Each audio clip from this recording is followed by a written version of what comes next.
오늘은 요엘서 강의 두 번째 시간, 이자 마지막 요엘서 강의를 같이 보도록 하겠습니다. 오늘은 방금 읽었던 본문을 중심으로 요엘서에서 나오는 이 성령의 역사, 이 말세를 예언해 주신 이 성령의 역사를 구약 예언서와 함께 쭉 살펴보면서 우리가 어떻게 해야 될지 한번 같이 생각해 보는 시간을 갖도록 하겠습니다.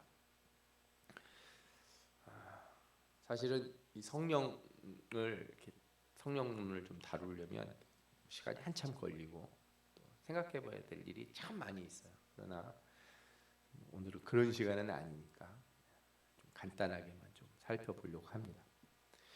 우리가 하나님, 예수님, 삼위일체 하나님 중에서 성부와 성자에 대해서는 많이 언급을 하면서도 성령에 대한 이해가 좀 부족한 경우가 많이 있고, 특별히 성령을 무슨 에너지 혹은 뭐 힘 이런 식으로 생각하는 경향이 약간씩 있어요, 사람들에게.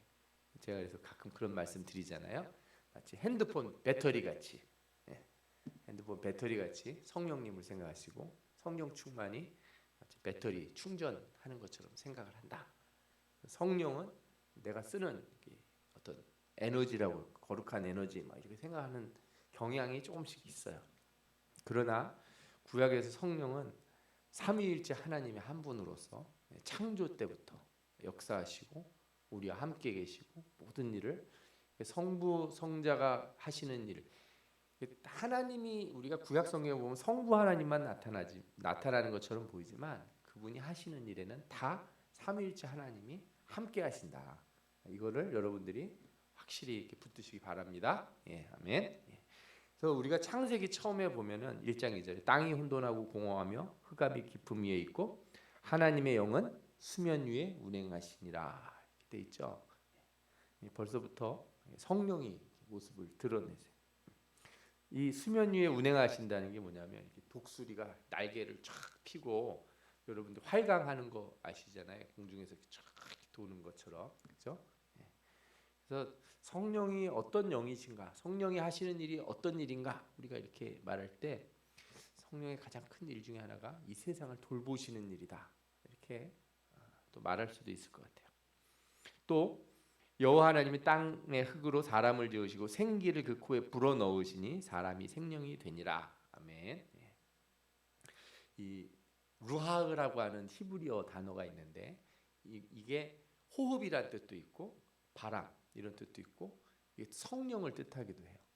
그래서 예수님이 니고데모에게 얘기할 때 바람이 어디서 불어서 어디로 가는지 알지 못하지만 성령으로 난 자들은 다 그러하다 이렇게 얘기했을 때, 그게 그런 이중적인 언어의 어떤 이중적인 의미들을 가지고 말씀을 하시는 거예요.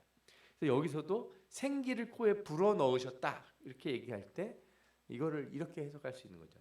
사람의 생명을 주는, 그러니까 이것이 성령의 역사다, 성령의 사역이다.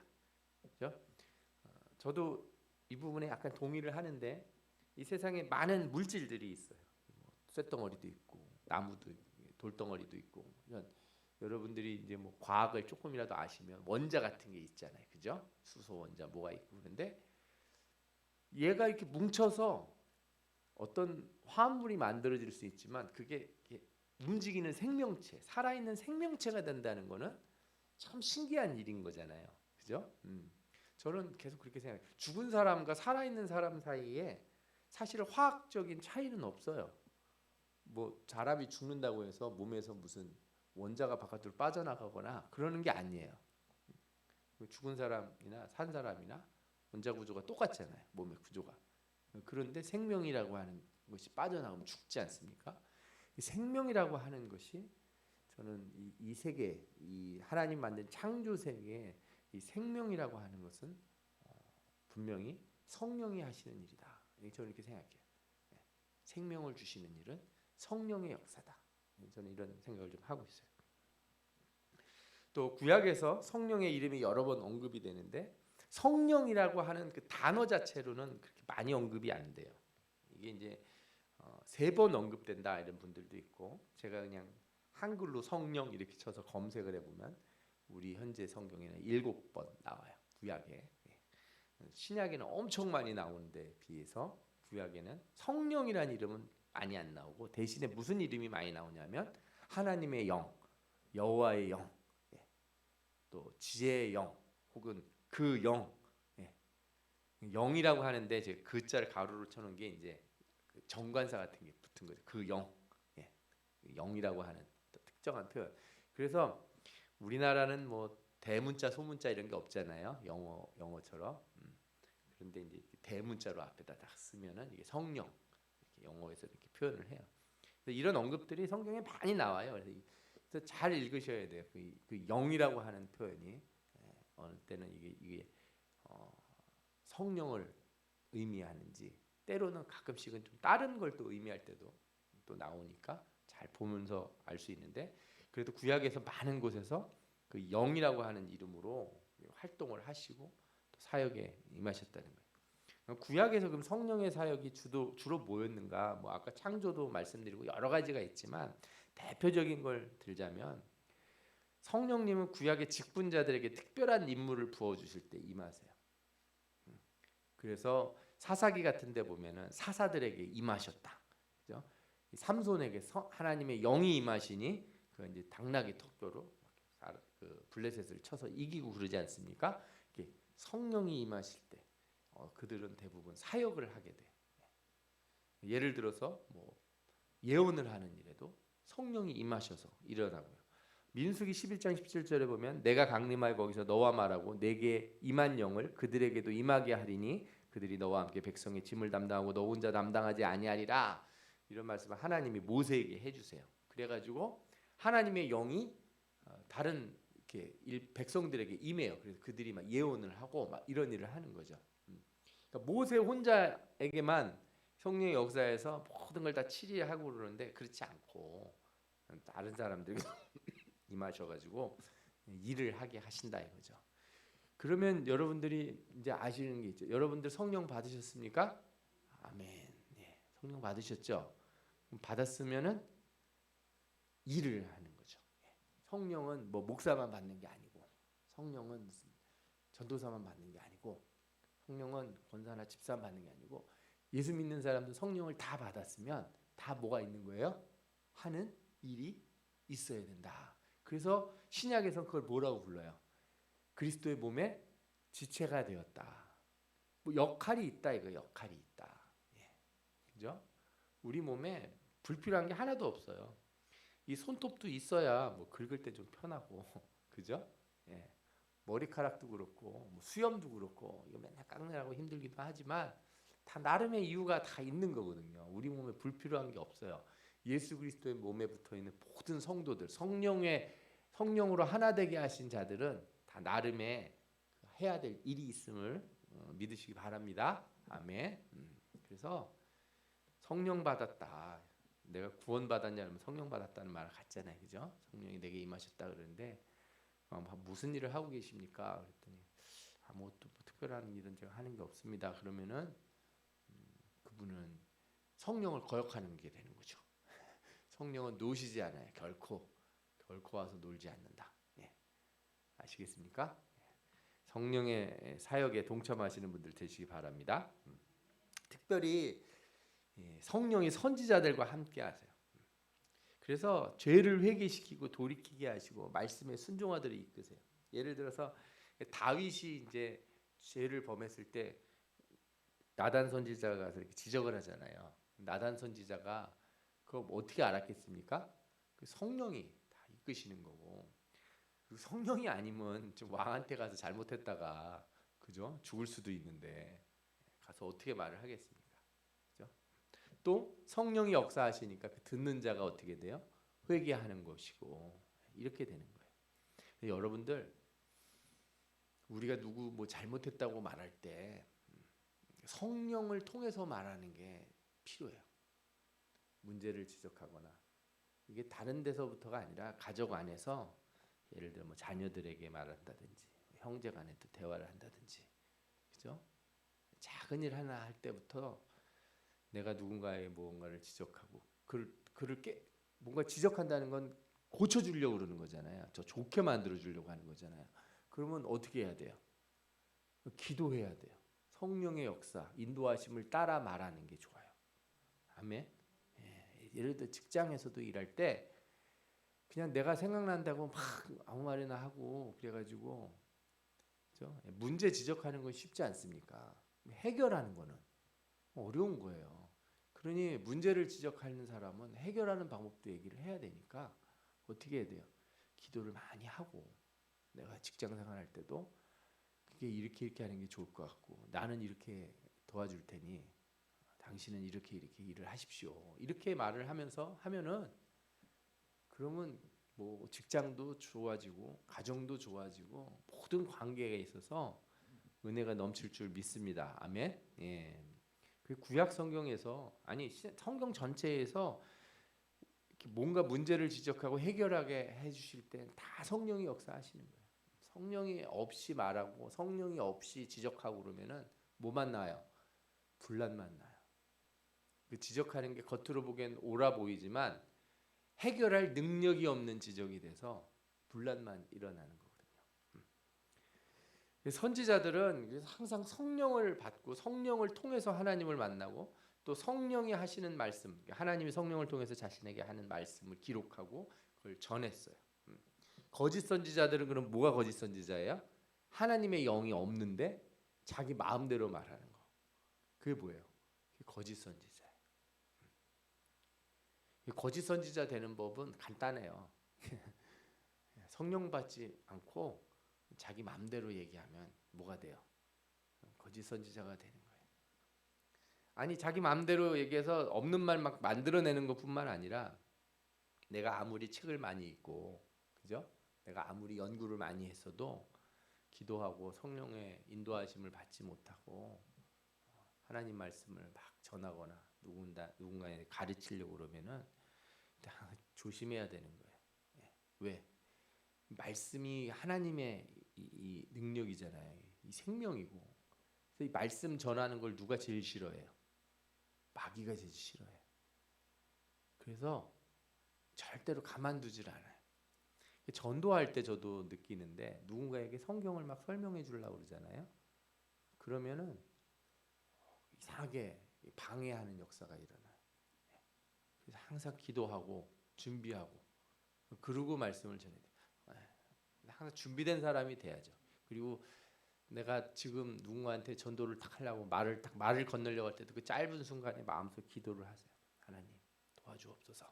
성령이 역사하셔서 말씀을 전해지게 하여 주옵소서. 왜 전하는 사람은 내가 아닙니다. 나는 그냥 도구예요. 그죠?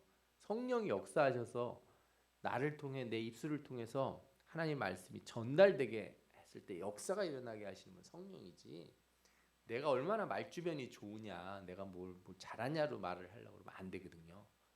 그래서 그 짧은 순간에 항상 기도해야 돼. 그런 마음을 평상시에서 준비된 사람이 돼야죠. 평상시에. 그죠? 이 성령은 이 오셔서 마음에 기록해 주시고 모든 백성이 선지자와 같이 되게 해 주실 것이다 하는 말씀이 구약 성경에 나와요.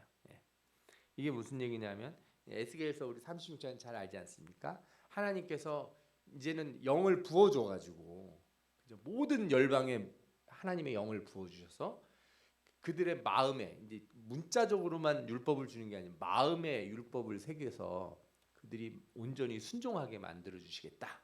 이렇게 약속을 하시지 않습니까? 그죠? 민수기 11장 29절에서 보면 모든 백성이 선지자와 같이 되기를 만들겠다. 이런 말씀이 있어요.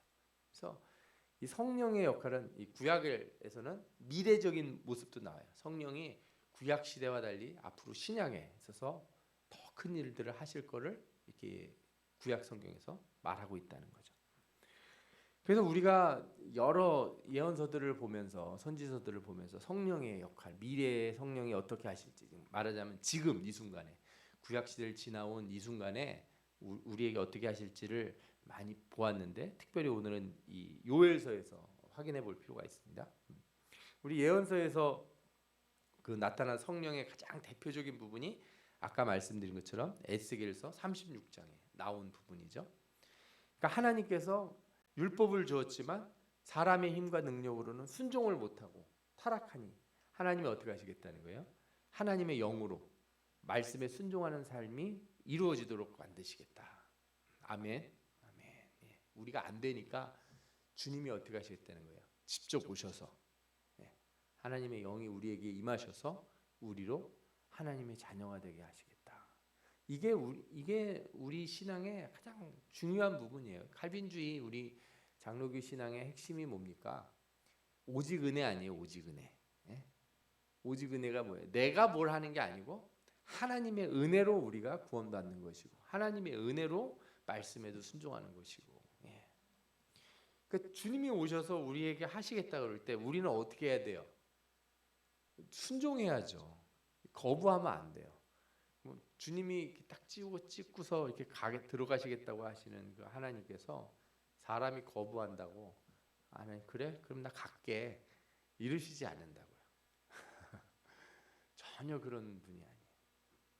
그렇기 때문에 그렇게 되면은 사람이 얼마나 고달프겠어요. 하나님의 영과 싸우려고 그러면 안 되잖아요. 뭐라고 에스겔서에 이렇게 예언의 말씀이 있는지 우리 같이 읽어보겠습니다. 시작. 또 새 영을 너희 속에 두고 새 마음을 너희에게 주되 너희 육신에서 굳은 마음을 제하고 부드러운 마음을 줄 것이며 또 내 신을 너희 속에 두어 너희로 내 율례를 행하게 하리니 너희가 내 규례를 지켜 행할지라. 아멘. 저는 저 굳은 마음을 제하여 주시겠다 하는 저 말씀에 항상 이렇게 은혜가 돼요. 여러분들 마음이 딱딱한 사람 만나보신 적 있나요? 마음이 딱딱한 사람들은 어때요? 대화를 해보면 대화가 다 튕겨나가잖아요. 그죠? 그러니까 공감이 안 되는 거예요. 공감이. 머리로는 알겠지만 마음으로는 못 받아들이겠다 이런 얘기할 때 그게 바로 뭐예요? 마음이 딱딱해져서 그런 거거든요. 마음이 딱딱해져서 하나님께서 어떻게 해요? 굳은 마음을 제하여 버리겠다. 우리가 항상 이렇게 마음을 부드럽게 하는 사람이 돼야 돼요. 마음을 부드럽게 간직하고 있는 사람이. 여러분들이 다른 무엇보다 이렇게 말씀을 들을 때, 찬송할 때, 막 기도할 때 마음이 뭉클하고 막 은혜가 임할 때가 있잖아요. 그 마음을 지키려고 항상 애를 쓰십시오.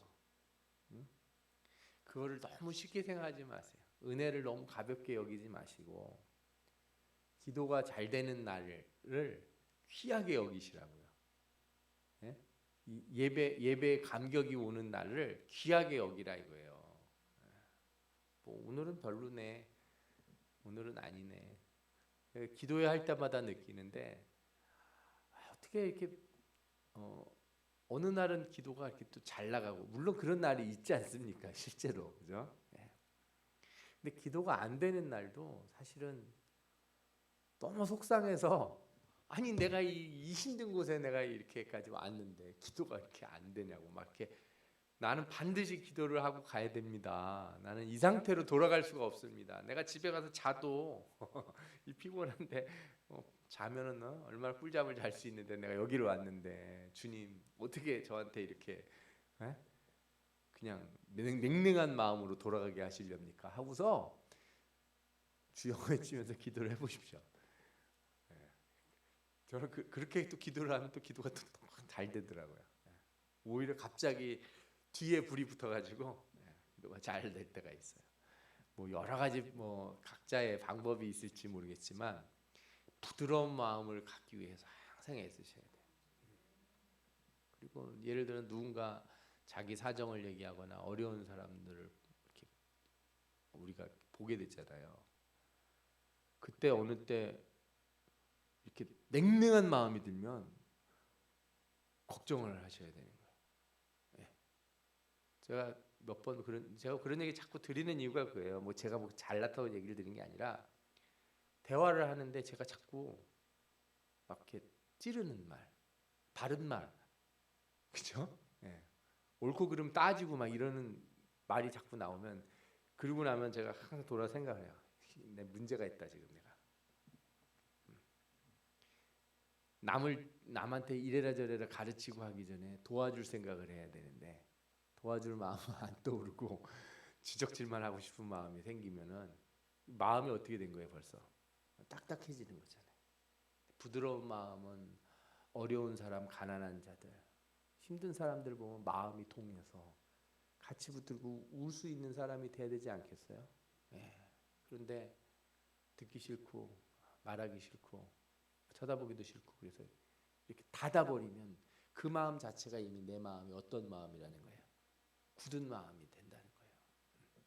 성령이 오셔서 이 굳은 마음을 제하시겠다고 했으니까 주님, 성령님, 내 안에 거하시는 성령님, 내 마음을 부드럽게 하여 주옵소서. 날마다 기도하시는 여러분들 되시기 바랍니다. 아멘. 예. 이 예언서에서 성령을 보면 이렇게 오시는 성령이 유대 민족에게만 오는 게 아니라 모든 사람, 모든 민족에게 성령이 임하시겠다 약속하셨어요. 얼마나 귀한 약속인지 몰라요. 저희가 이제 어디 가려고 그러잖아요. 계획을 하고 있지 않습니까? 거기 제가 보면서 참 예전에 우리나라에 복음이 전해졌을 때 처음 복음을 받았던 분들이 얼마나 순수했던가 하는 생각이 들어요. 어떤 사람은 복음을 듣고 가난한 자들에게 다 나눠주고 주님을 따르라 그래서 진짜 집을 다 팔아서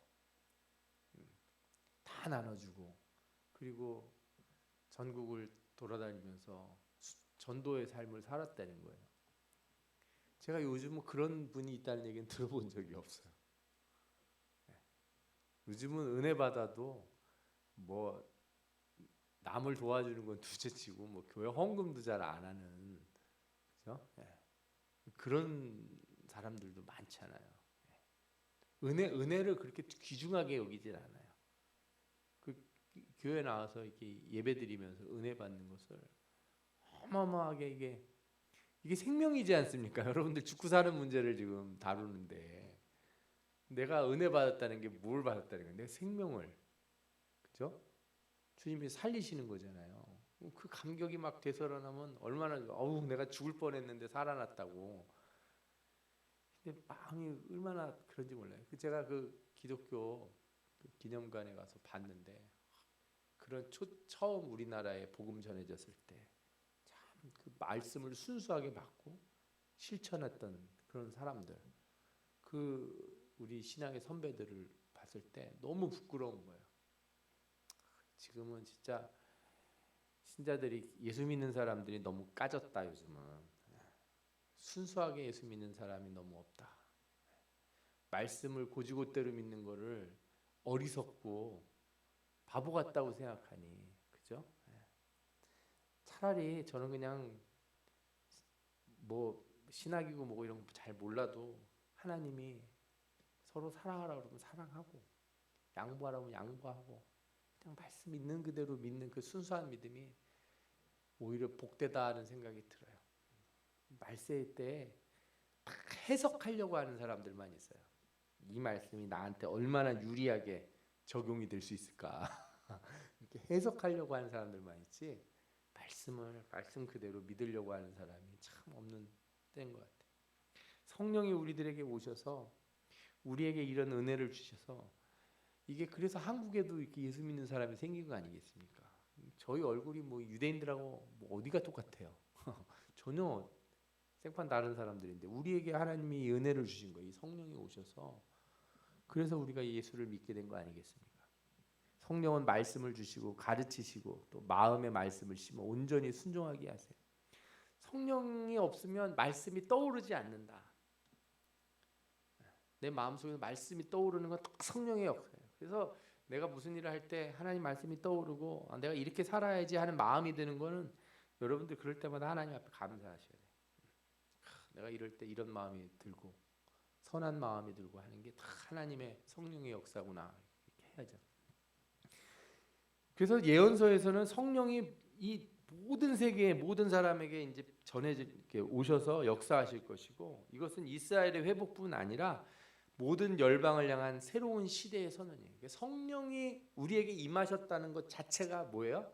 지금이 새로운 시대라는 거예요. 새로운 시대. 완전히 그리스도가 오신 뒤로 완전히 달라진 시대를 살고 있다. 아멘. 이거를 우리가 항상 기쁨으로 누려야 될 줄 믿습니다. 아멘. 예수님 뭐 2000년 전에 왔는데 뭐 달라진 거 없다고 자꾸 그러지 마시고 지금이 우리가 사는 시대가 새로운 시대라는 거예요. 그 시대를 예언한 말씀이 바로 오늘 그 요엘서에 나오는 말씀이죠. 그 후에 내가 내 영을 만민에게 부어주겠다.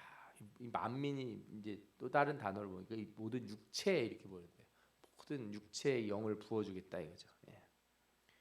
그리고 내 영을 남종과 여종에게 부어주겠다. 이게 차별이 없다는 거예요. 차별이 없다. 예. 모든 사람들에게 주겠다는 거죠.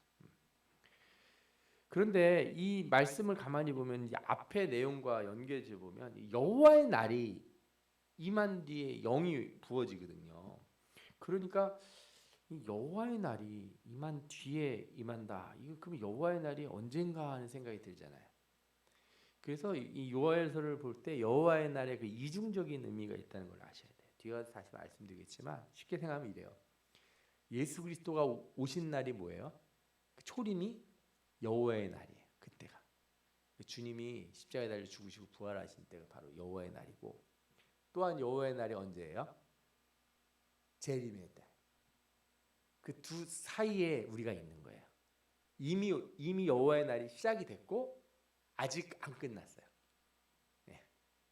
이 시간의 간격이 있다는 건 여러분들 당연한 거예요. 창세기에 보면 창조를 하실 때도 하나님이 하나 둘 셋 짠 해가지고 모든 게 착 생기지 않았어요. 그죠? 네. 다 이렇게 하루 이틀 3일 이렇게 하나님도 창조하는데 6일이 걸리셨잖아요. 그러니까 하나님의 일에 시간이 있다는 게 뭐예요? 이미 시작됐어. 창조가 이미 시작됐는데 아직 안 끝났지 않습니까? 똑같은 거예요. 구원의 역사에서도 여호와의 날이 이미 시작이 됐는데 아직 끝나지 않은 거예요. 그럼 여호와의 날이 끝나는 때는 어느 때예요? 주님이 오시는 재림의 날이잖아요. 그러면 그 여호와의 날에 끝날 때 일어날 일이 뭐겠습니까? 그때는 심판이죠, 심판. 여호와의 날의 시작에는 뭐가 있어요? 그러면 구원이 있고 끝나는 때는 심판이 있다는 거예요. 이 시점이 우리가 구원과 심판 사이에 있는 사람들이에요.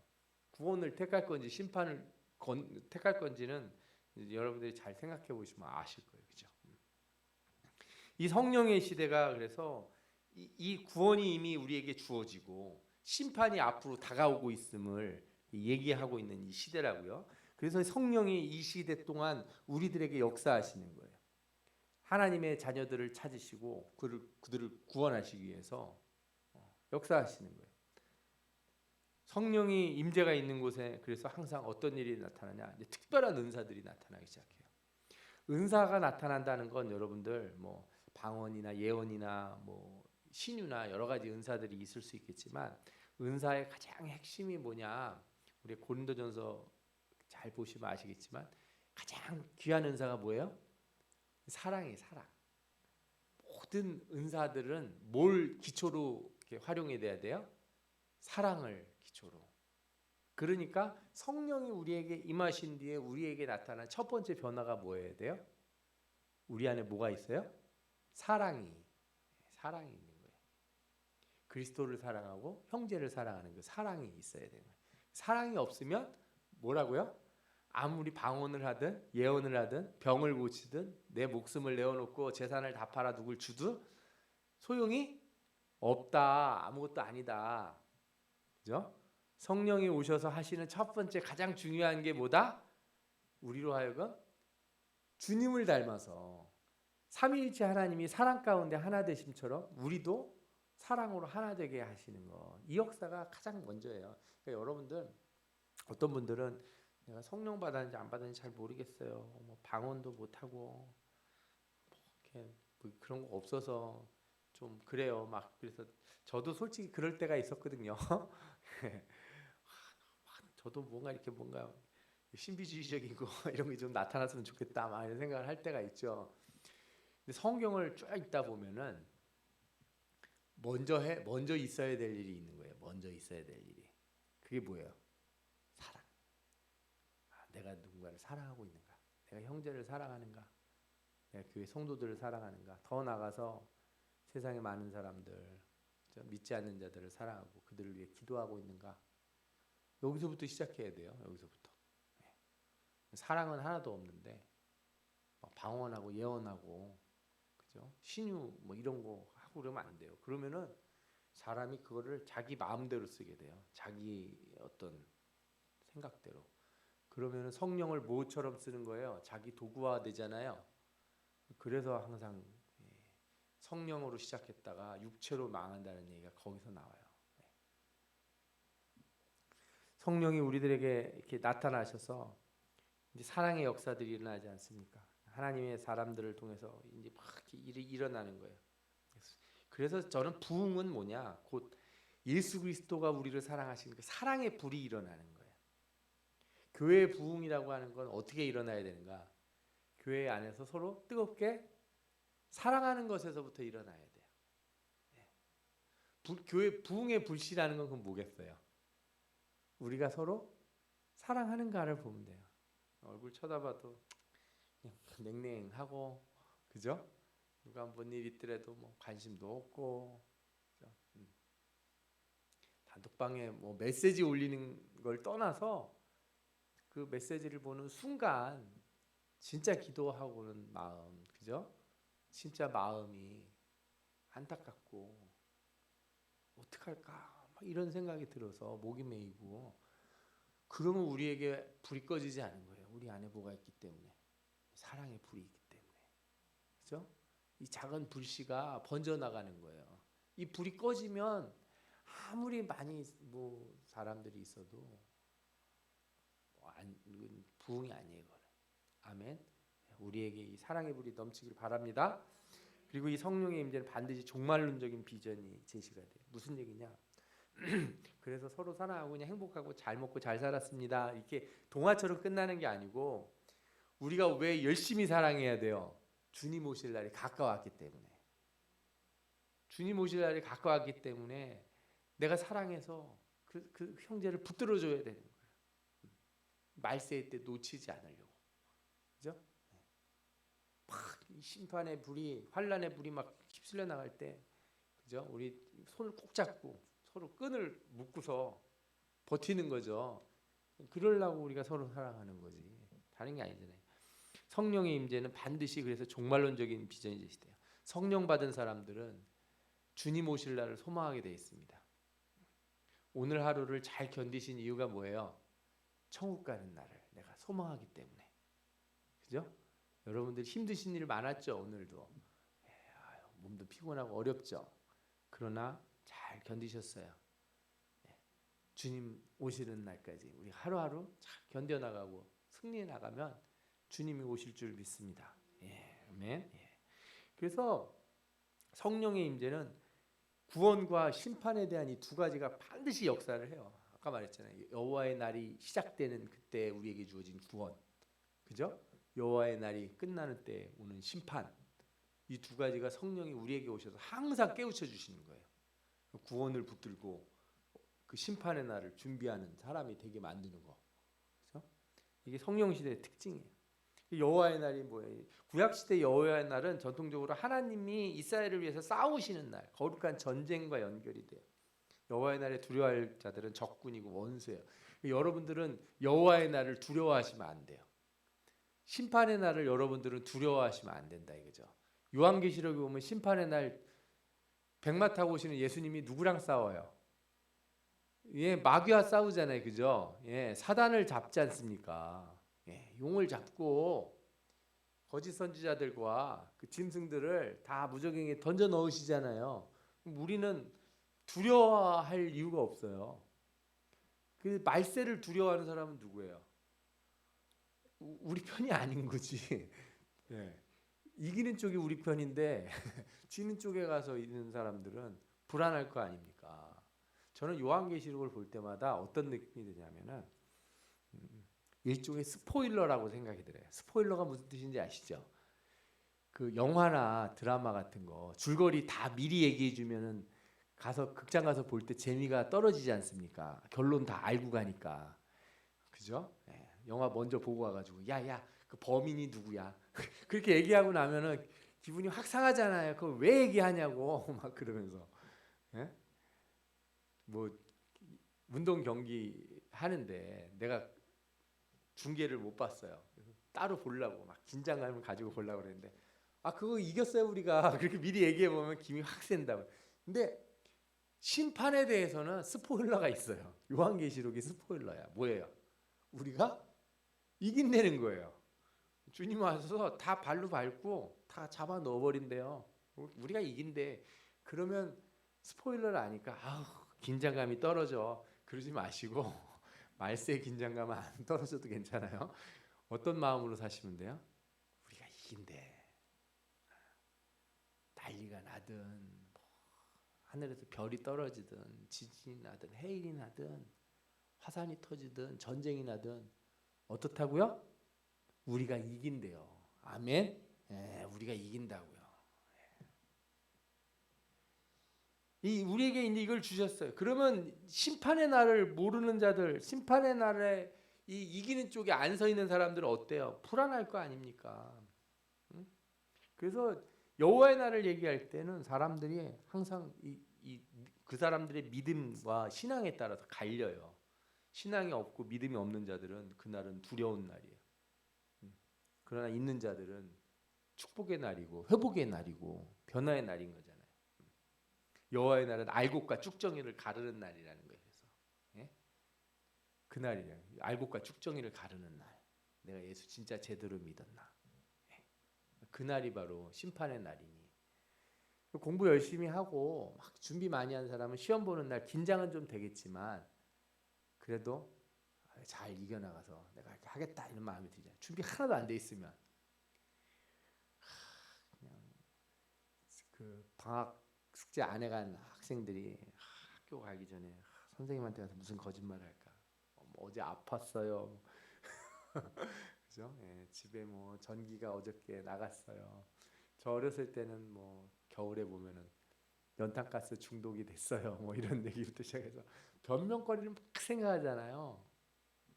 준비가 안 된 사람은 변명이 생각나는 거고 준비된 자들은 기쁨으로 맞이할 줄 믿습니다. 여호와의 날이 뭐예요? 근본적으로 종말론적이에요. 크고 두려운 날이 이르기 전 이 심판의 날이라는 거죠. 여호와의 날은 이미 시작됐지만 심판의 날이 올 때 어떻게 돼요? 주의 이름을 부른 자는 구원을 얻을 것이고 거기 피할 자들이 거할 곳이 있다는 거예요. 주님이 뭐라 그랬어요? 내 아버지 집에 거할 곳이 많도다.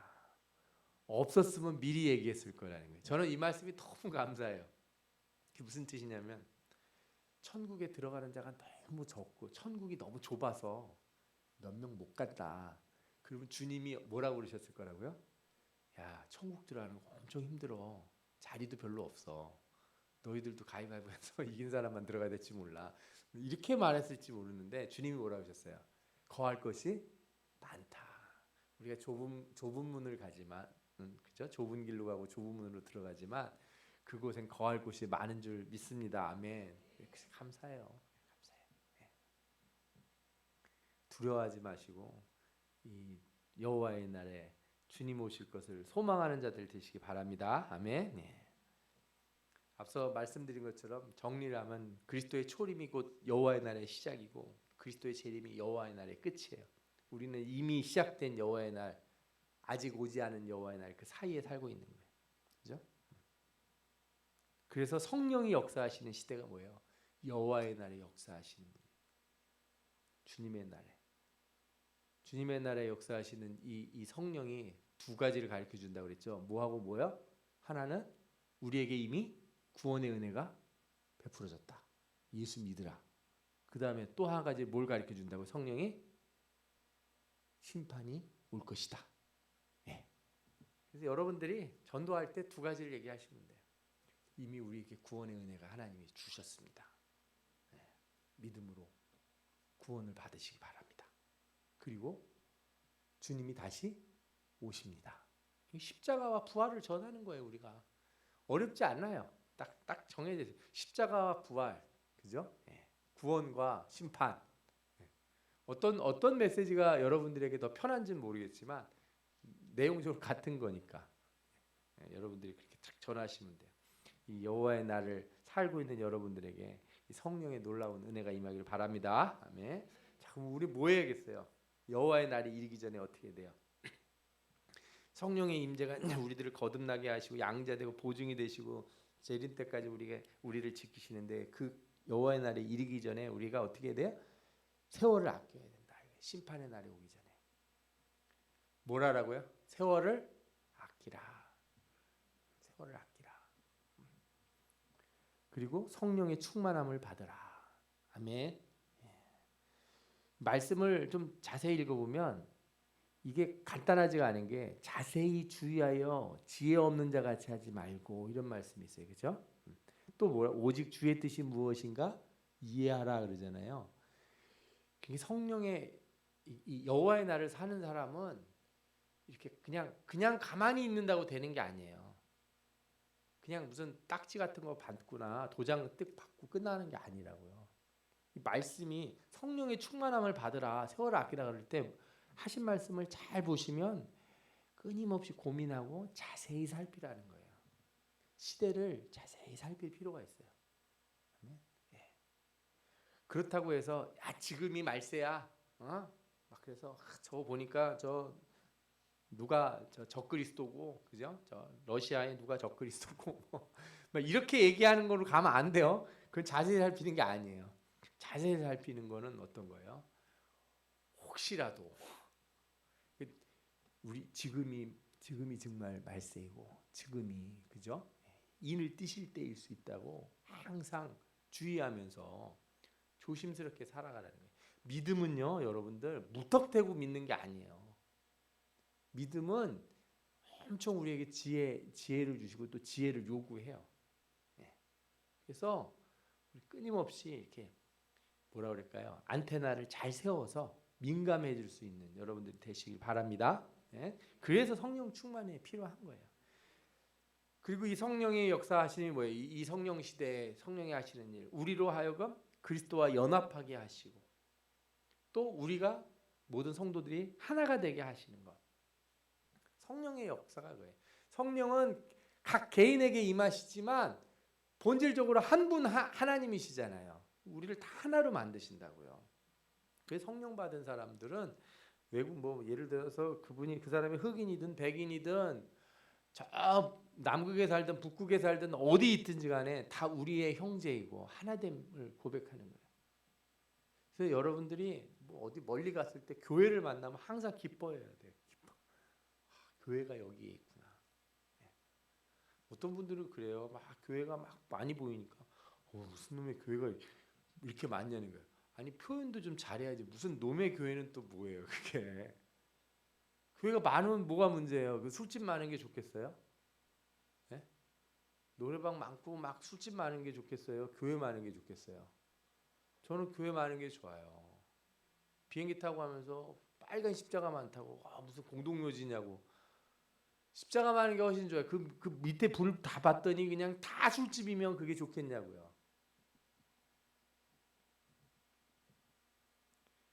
동네에 교회가 하나만 있었으면 좋겠다는 거예요. 이상한 생각이에요.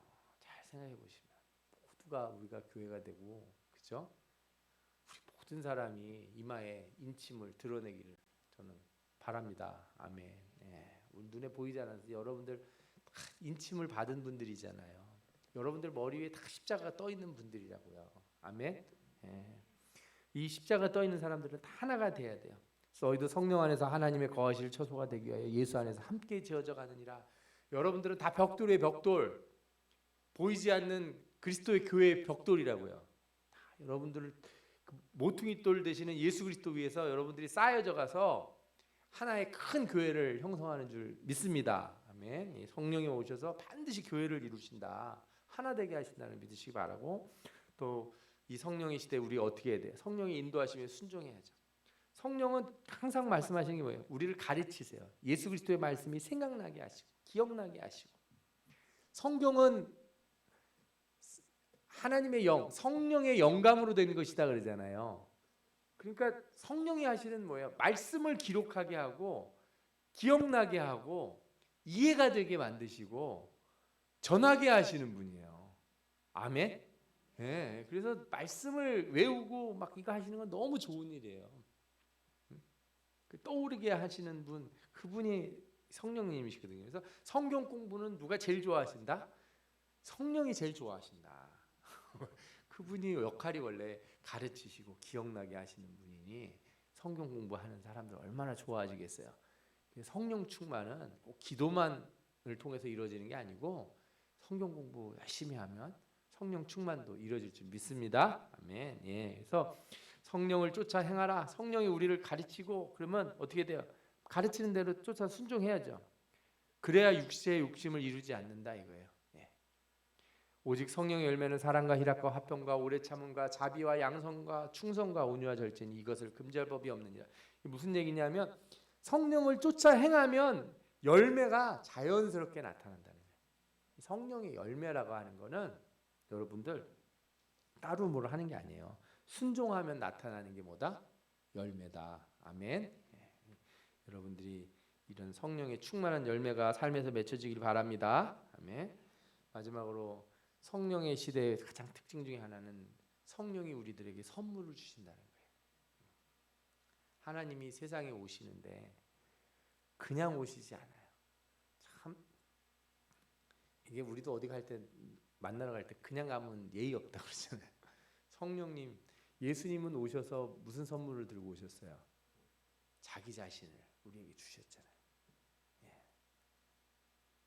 예수 그리스도가 자신을 주셨다고요. 그보다 더 큰 선물이 어디 있습니까? 예. 친구를 위하여 목숨을 버리면 그보다 더 큰 사랑이 없다고 주님이 말씀하셨잖아요. 주님이 자신을 주셨다. 성령이 오셨는데 성령은 어떻게 하시겠어요? 그냥 오시지 않고 성령도 선물을 들고 오셔서 우리에게 나눠주세요. 그게 성령의 은사예요. 은사를 구할 때 제일 먼저 뭐부터 구하라고요? 성령이 여러분들 은사를 하나도 안 받은 사람은 없어요. 은사가 없는 사람은 없다. 아멘. 예, 은사가 없는 사람은 없다는 거예요. 어떤 사람만 있냐? 은사가 있는데 은사를 안 쓰는 사람은 있죠. 달란트를 안 받은 사람은 없다. 어떤 사람만 있다고요? 달란트를 땅속에 묻어둔 사람은 있다. 안 받은 사람은 없다 이거예요. 안 받은 사람은 없다. 아멘. 예. 그래서 주님 저한테는 어떻게 은사도 하나 안 주시고 능력도 하나 안 주시고 어떻게 이 일들을 감당하라고 저한테 그러시는 겁니까? 이 세상 살아가는데 지혜도 없고 능력도 없고 돈도 없고 힘도 없고 아무것도 주시지 않아서 참 저를 이렇게 고아처럼 내버려 두십니까? 성령이 전혀 그러지 아니하신다요. 예수님 말씀하신 것처럼 너희들을 고아처럼 버려두시지 아니하시고 보혜사 성령 함께 하시는 성령이 오셔서 뭘 주신다고요? 선물을 주신다. 여러분 다 가지고 있어요. 달란트가 있습니다. 다 그 달란트를 쓰시기 바랍니다. 그리고 그 가장 기본적인 달란트 사랑이 있지 않습니까? 사랑을 따라 구하라. 신령한 것을 사모하되 특별히 예언을 하려고 하라. 말씀이 가르치신 건 뭐냐면 성령님이 선물을 주시는데 그분이 어떤 분이냐면 선물을 우리한테 먼저 주시지만 때를 쓰는 사람에겐 좀 더 주세요. 막 붙들고서 오늘 다 내가 저기 아빠가 다 10,000원씩 줄게 하고서 딱 줬는데 계속 옆에 와서 나는 뭐가 더 필요한데 그러면서 칭얼칭얼 대면은 몰래 또 주세요. 몰래 다른 사람 몰래 뭘 더 주세요. 왜? 사랑하거든요. 그분 사랑이시라 구하는 자들에게 항상 후히 주시고 그죠? 넘치도록 주시는 분이지 모자르게 주시지 않는다. 아멘. 그러니까 여러분들은 구할 때 어떻게 해야 돼? 사모하면서 내가 필요합니다. 예. 난 땅바닥에 묻어놓지 않을 겁니다. 나는 주시면 반드시 이걸 쓸 겁니다. 그러고 달라고 그러시면 주신다 안 주신다? 주신다. 나 쓰려고 하는 게 아닙니다. 저 이거 다 주시면 제가 딱 쓸 겁니다. 바깥에 나가서. 예? 그래서 달라는 겁니다. 저 먹으려고 달라는 거 아닙니다. 이렇게 하나님 앞에 기도하시면 주님이 주실 줄 믿습니다. 아멘. 또 이런 말씀이잖아요. 내 형제들아 예언하기를 사모하고 방언하기를 금하지 말라. 예언하기를 사모하라는 것은 다른 게 아니에요. 다른 사람을 세워주기 위해서. 예언의 역할이 그거예요. 고린도전서에 보면은 예언의 역할은 잘난 척하는 것도 아니고 괜히 뭐가 온다고 겁주려고 그러는 게 아니고 예언의 역할이 뭐예요? 사람을 세워주기 위해서. 지금 어려운 사람에게 뭐라 그러는 거예요? 잘 된다. 걱정하지 말라고. 그것도 예언이에요, 여러분. 여러분들이 그런 말 하는 거를 이렇게 그냥 막 하지 마시고 누가 어려운 사람에게 뭐 예를 들어서 낭망 있는 사람한테 가서 걱정하지 마시라고. 하나님이 도와주실 거라고. 여러분들은 예언을 하신 거예요. 아멘. 아멘. 예. 여러분들 예언의 은사를 받으셔서 예언을 하신 거라고요. 가서 잘 된다고 말하시는 게 예언을 하신 거예요. 그러면 그 다음에 뭐 해야겠어요? 주님, 제가 예언의 은사를 받았군요. 그 어떻게 해야 돼요? 엄청 기도해야죠. 내가 예언을 했으면 예언이 이루어지도록 기도를 해야죠. 그냥 말해놓고서 아니면 말고 이러면 안 돼요. 제가 보니까 기도할 때 어떤 마음이 들었는데 입으로 꺼내지 않아서 후회될 때가 있어요. 입으로 꺼내지 않아도 하나님이 하실 일이면 되고 하나님 안 하실 일이면 안 된다 이렇게 생각하는 사람들 있잖아요. 아닙니다. 이렇게 내 마음에 뭔가 응답을 주시고 말하고 싶은 마음이 내 속에 들었을 때는 하나님이 나한테도 은혜를 주시려고 그러는 거예요. 어떤 은혜? 내가 너와 함께 한다는 은혜.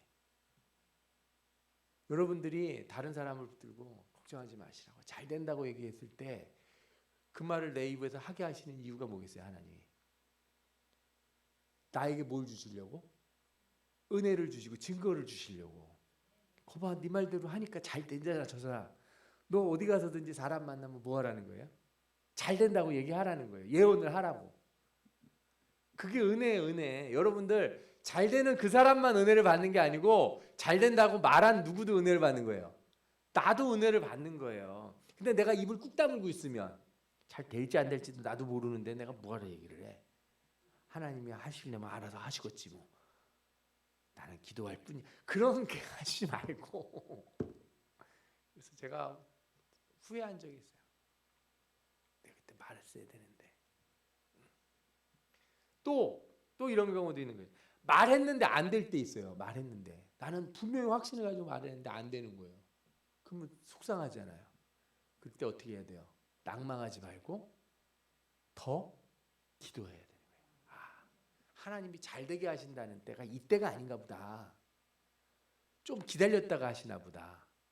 요게 좀 큰 건이라 이렇게 조금 해서 뽑힐 게 아닌가 보다. 여러분들 이렇게 땅을 팠는데 돌멩이가 있어가지고 그냥 이렇게 대충 슥슥 했더니 나와서 금덩어리가 나왔다면 주먹만한 게 나왔어요. 아이고 성공했네 이럴 수도 있는데 안 빠져. 그러면 어떻게 해야 돼요?